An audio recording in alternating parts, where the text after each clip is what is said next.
ರಾಘವೇಂದ್ರ ಕಾರಣ ಅಂತ ನಿಮಗೆ ಹಾಲಪ್ಪ ಹೇಳಿದ್ರು. ಅವ್ರಿಗೆ ಹೇಳಿಕೆ ಕೊಟ್ಟಿದ್ದು ಇಷ್ಟು ದಿವಸ ಏನು ಸಗಣಿ ತಿಂತಿದ್ದಂತ ಹಾಲಪ್ಪ. ಇಷ್ಟು ದಿವಸ ಸಗಣಿ ತಿಂತಿದ್ದಂತ ಓಟ್ ಹಾಕ್ಸ್ಕೊಂಡ ಇಲ್ಲಿ ಹಾಲಪ್ಪ ಮುಂಚೆ ಹೊಸನಗರದಲ್ಲಿದ್ದಾಗ ಏನ್ ಮಾತಾಡ್ತಾ ಇದ್ದಾರೆ? ಅದೇ ನಾ ಹೇಳಿದ್ನಲ್ಲ, ಪುಕ್ಷಡೆ ಭಾಷಣ ಮಾಡೋದಕ್ಕೆ ಬೇಕಷ್ಟು ಜನರಿದ್ದಾರೆ. ಇವೆಲ್ಲ ನಡೆಯೋದಿಲ್ಲ, ಜನರಿಗೆ ಗೊತ್ತಿದೆ ಇವಾಗ ಯಾರು ಮಾಡ್ತಾ ಇದ್ದಾರೆ, ಏನ್ ಮಾಡ್ತಾ ಇದ್ದಾರೆ ಅಂತೇಳಿ. ಯಾವಾಗಿಂದ ರೀ ಕಾಗೋಡು ತಿಮ್ಮಪ್ಪಾಜಿಯವರಿಗೆ ಡಬಲ್ ಡಾಕ್ಟರೇಟ್ ಕೊಡ್ತಕ್ಕಂಥ ಸಂದರ್ಭ ಅಂತಂದ್ರಲ್ಲಿ ಇನ್ನೂ ಕೂಡ ಸಮಸ್ಯೆ ಹಿಡ್ಕೊಂಡು ಕುತ್ಕೊಳ್ಳೋದಕ್ಕೆ ಹೊಟ್ಟೆಗಳು ಉರಿಯಾಗ್ತಾ ಇದೆ. ಇದನ್ನ ಸರಿ ಮಾಡಬೇಕು.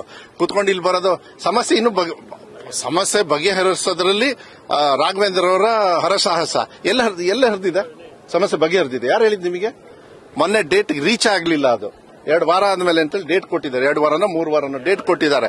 ನಾನು ರೆಗ್ಯುಲರ್ ಆಗಿ ಆಫೀಸರ್ಸ್ ಜೊತೆಗೆ ಮಾತಾಡಿಕೊಂಡು ಸೆಂಟ್ರಲ್ ಗವರ್ಮೆಂಟ್ ಅವ್ರಿಗೂ ಕೂಡ, ಮತ್ತು ಮೊನ್ನೆ ಇವರೆಲ್ಲ ಹೋದಾಗ ಆಫೀಸರ್ಸ್ ಹೋದಾಗ ಸೆಂಟ್ರಲ್ ಗವರ್ಮೆಂಟ್ ಮಿನಿಸ್ಟರ್ನು ಹೇಳಿದ್ದಾರೆ, ಇಲ್ಲ ಮಧು ಬಂಗಾರಪ್ಪ ಅವರು ನನಗೆ ಲೆಟರ್ ಪತ್ರ ಬರೆದಿದ್ದಾರೆ, ಅವರು ಕೂಡ ಟೈಮು ಕೂಡ ಕೇಳಿದ್ದಾರೆ, ಮುಂದಿನ ತಿಂಗಳಲ್ಲಿ ಭೇಟಿ ಮಾಡೋದು. ಆದ್ರೆ ನಾನು ಸೆಂಟ್ರಲ್ ಗವರ್ಮೆಂಟ್ ಇಂದ ನಾನು ಏನ್ ಸಹಾಯ ಮಾಡಬೇಕು ಅದನ್ನ ಮಾಡ್ತೀನಿ, ಇವರಿಗೆಲ್ಲ ಅನ್ಯಾಯ ಆಗಿದೆ ಅಂತ ಹೇಳಿದ್ದಾರೆ. ಆ ಅನ್ಯಾಯ ಸರಿಪಡಿಸಕ್ಕೆ ಹೇಳಿದ್ರಿ. ಅಲ್ಲೋಗಿ ಭಾಷಣ ಹೊಡೆಯಕ್ಕೆ ಹೇಳ್ರಿ, ಇಲ್ಲಲ್ಲ ಇಲ್ಲಿ ಜನರು ಕೇಳ್ತಾರೆ ಅಂತ ಹೇಳಿದ್ದಾರೆ. ಸಮಸ್ಯೆ ಬಗೆಹರಿಸಕ್ಕೆ ರಾಘವೇಂದ್ರ ಕಾರಣ ಅಂತ ನಿಮಗೆ ಹಾಲಪ್ಪ ಹೇಳಿದ್ರು. ಅವ್ರಿಗೆ ಹೇಳಿಕೆ ಕೊಟ್ಟಿದ್ದು ಇಷ್ಟು ದಿವಸ ಏನು ಸಗಣಿ ತಿಂತಿದ್ದಂತ ಹಾಲಪ್ಪ. ಇಷ್ಟು ದಿವಸ ಸಗಣಿ ತಿಂತಿದ್ದಂತ ಓಟ್ ಹಾಕ್ಸ್ಕೊಂಡ ಇಲ್ಲಿ ಹಾಲಪ್ಪ ಮುಂಚೆ ಹೊಸನಗರದಲ್ಲಿದ್ದಾಗ ಏನ್ ಮಾತಾಡ್ತಾ ಇದ್ದಾರೆ?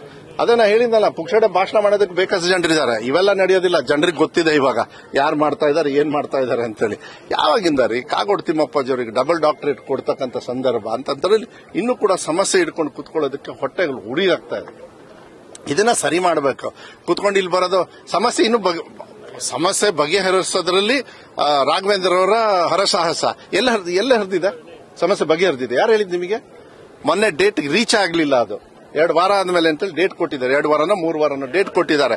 ನಾನು ರೆಗ್ಯುಲರ್ ಆಗಿ ಆಫೀಸರ್ಸ್ ಜೊತೆಗೆ ಮಾತಾಡಿಕೊಂಡು ಸೆಂಟ್ರಲ್ ಗವರ್ಮೆಂಟ್ ಅವ್ರಿಗೂ ಕೂಡ, ಮತ್ತು ಮೊನ್ನೆ ಇವರೆಲ್ಲ ಹೋದಾಗ ಆಫೀಸರ್ಸ್ ಹೋದಾಗ ಸೆಂಟ್ರಲ್ ಗವರ್ಮೆಂಟ್ ಮಿನಿಸ್ಟರ್ನು ಹೇಳಿದ್ದಾರೆ, ಇಲ್ಲ ಮಧು ಬಂಗಾರಪ್ಪ ಅವರು ನನಗೆ ಲೆಟರ್ ಪತ್ರ ಬರೆದಿದ್ದಾರೆ, ಅವರು ಕೂಡ ಟೈಮು ಕೂಡ ಕೇಳಿದ್ದಾರೆ, ಮುಂದಿನ ತಿಂಗಳಲ್ಲಿ ಭೇಟಿ ಮಾಡೋದು. ಆದ್ರೆ ನಾನು ಸೆಂಟ್ರಲ್ ಗವರ್ಮೆಂಟ್ ಇಂದ ನಾನು ಏನ್ ಸಹಾಯ ಮಾಡಬೇಕು ಅದನ್ನ ಮಾಡ್ತೀನಿ, ಇವರಿಗೆಲ್ಲ ಅನ್ಯಾಯ ಆಗಿದೆ ಅಂತ ಹೇಳಿದ್ದಾರೆ. ಆ ಅನ್ಯಾಯ ಸರಿಪಡಿಸಕ್ಕೆ ಹೇಳಿದ್ರಿ. ಅಲ್ಲೋಗಿ ಭಾಷಣ ಹೊಡೆಯಕ್ಕೆ ಹೇಳ್ರಿ, ಇಲ್ಲಲ್ಲ ಇಲ್ಲಿ ಜನರು ಕೇಳ್ತಾರೆ ಅಂತ ಹೇಳಿದ್ದಾರೆ. ಸಮಸ್ಯೆ ಬಗೆಹರಿಸಕ್ಕೆ ರಾಘವೇಂದ್ರ ಕಾರಣ ಅಂತ ನಿಮಗೆ ಹಾಲಪ್ಪ ಹೇಳಿದ್ರು. ಅವ್ರಿಗೆ ಹೇಳಿಕೆ ಕೊಟ್ಟಿದ್ದು ಇಷ್ಟು ದಿವಸ ಏನು ಸಗಣಿ ತಿಂತಿದ್ದಂತ ಹಾಲಪ್ಪ. ಇಷ್ಟು ದಿವಸ ಸಗಣಿ ತಿಂತಿದ್ದಂತ ಓಟ್ ಹಾಕ್ಸ್ಕೊಂಡ ಇಲ್ಲಿ ಹಾಲಪ್ಪ ಮುಂಚೆ ಹೊಸನಗರದಲ್ಲಿದ್ದಾಗ ಏನ್ ಮಾತಾಡ್ತಾ ಇದ್ದಾರೆ? ಅದೇ ನಾ ಹೇಳಿದ್ನಲ್ಲ, ಪುಕ್ಷಡೆ ಭಾಷಣ ಮಾಡೋದಕ್ಕೆ ಬೇಕಷ್ಟು ಜನರಿದ್ದಾರೆ. ಇವೆಲ್ಲ ನಡೆಯೋದಿಲ್ಲ, ಜನರಿಗೆ ಗೊತ್ತಿದೆ ಇವಾಗ ಯಾರು ಮಾಡ್ತಾ ಇದ್ದಾರೆ, ಏನ್ ಮಾಡ್ತಾ ಇದ್ದಾರೆ ಅಂತೇಳಿ. ಯಾವಾಗಿಂದ ರೀ ಕಾಗೋಡು ತಿಮ್ಮಪ್ಪಾಜಿಯವರಿಗೆ ಡಬಲ್ ಡಾಕ್ಟರೇಟ್ ಕೊಡ್ತಕ್ಕಂಥ ಸಂದರ್ಭ ಅಂತಂದ್ರಲ್ಲಿ ಇನ್ನೂ ಕೂಡ ಸಮಸ್ಯೆ ಹಿಡ್ಕೊಂಡು ಕುತ್ಕೊಳ್ಳೋದಕ್ಕೆ ಹೊಟ್ಟೆಗಳು ಉರಿಯಾಗ್ತಾ ಇದೆ. ಇದನ್ನ ಸರಿ ಮಾಡಬೇಕು. ಕುತ್ಕೊಂಡು ಇಲ್ಲಿ ಬರೋದು ಸಮಸ್ಯೆ ಬಗೆಹರಿಸೋದ್ರಲ್ಲಿ ರಾಘವೇಂದ್ರ ಅವರ ಹರಸಾಹಸ ಎಲ್ಲ ಹರಿದಿದೆ. ಸಮಸ್ಯೆ ಬಗೆಹರಿದಿದೆ. ಯಾರು ಹೇಳಿದ್ ನಿಮಗೆ? ಮೊನ್ನೆ ಡೇಟ್ ರೀಚ್ ಆಗಲಿಲ್ಲ. ಅದು 2 ವಾರ ಆದ್ಮೇಲೆ ಅಂತೇಳಿ ಡೇಟ್ ಕೊಟ್ಟಿದ್ದಾರೆ. 2 ವಾರನೋ 3 ವಾರನೋ ಡೇಟ್ ಕೊಟ್ಟಿದ್ದಾರೆ. ನಾನು ರೆಗ್ಯುಲರ್ ಆಗಿ ಆಫೀಸರ್ಸ್ ಜೊತೆಗೆ ಮಾತಾಡಿಕೊಂಡು ಸೆಂಟ್ರಲ್ ಗವರ್ಮೆಂಟ್ ಅವ್ರಿಗೂ ಕೂಡ, ಮತ್ತು ಮೊನ್ನೆ ಇವರೆಲ್ಲ ಹೋದಾಗ ಆಫೀಸರ್ಸ್ ಹೋದಾಗ ಸೆಂಟ್ರಲ್ ಗವರ್ಮೆಂಟ್ ಮಿನಿಸ್ಟರ್ನು ಹೇಳಿದ್ದಾರೆ, ಇಲ್ಲ ಮಧು ಬಂಗಾರಪ್ಪ ಅವರು ನನಗೆ ಲೆಟರ್ ಪತ್ರ ಬರೆದಿದ್ದಾರೆ, ಅವರು ಕೂಡ ಟೈಮು ಕೂಡ ಕೇಳಿದ್ದಾರೆ, ಮುಂದಿನ ತಿಂಗಳಲ್ಲಿ ಭೇಟಿ ಮಾಡೋದು. ಆದ್ರೆ ನಾನು ಸೆಂಟ್ರಲ್ ಗವರ್ಮೆಂಟ್ ಇಂದ ನಾನು ಏನ್ ಸಹಾಯ ಮಾಡಬೇಕು ಅದನ್ನ ಮಾಡ್ತೀನಿ, ಇವರಿಗೆಲ್ಲ ಅನ್ಯಾಯ ಆಗಿದೆ ಅಂತ ಹೇಳಿದ್ದಾರೆ. ಆ ಅನ್ಯಾಯ ಸರಿಪಡಿಸಕ್ಕೆ ಹೇಳಿದ್ರಿ. ಅಲ್ಲೋಗಿ ಭಾಷಣ ಹೊಡೆಯಕ್ಕೆ ಹೇಳ್ರಿ, ಇಲ್ಲಲ್ಲ ಇಲ್ಲಿ ಜನರು ಕೇಳ್ತಾರೆ ಅಂತ ಹೇಳಿದ್ದಾರೆ. ಕನ್ನಡಿಗರ ನೆಚ್ಚಿನ ನ್ಯೂಸ್ 18 ಕನ್ನಡ ಈಗ ವಾಟ್ಸ್ಆಪ್ನಲ್ಲೂ ಲಭ್ಯ. ಕರ್ನಾಟಕ, ದೇಶ ವಿದೇಶಗಳ 360 ಡಿಗ್ರಿ ಸುದ್ದಿಯ ವಿವರಗಳನ್ನ ನಿಮ್ಮ ಕೈ ಬೆರಳುಗಳಲ್ಲೇ ಪಡಿಲಿಕ್ಕೆ ಈ QR ಕೋಡ್ ಅನ್ನ ಸ್ಕ್ಯಾನ್ ಮಾಡಿ, ನಮ್ಮ ಚಾನಲ್ ಫಾಲೋ ಮಾಡಿ, ನೋಟಿಫಿಕೇಶನ್ ಆನ್ ಮಾಡಿ.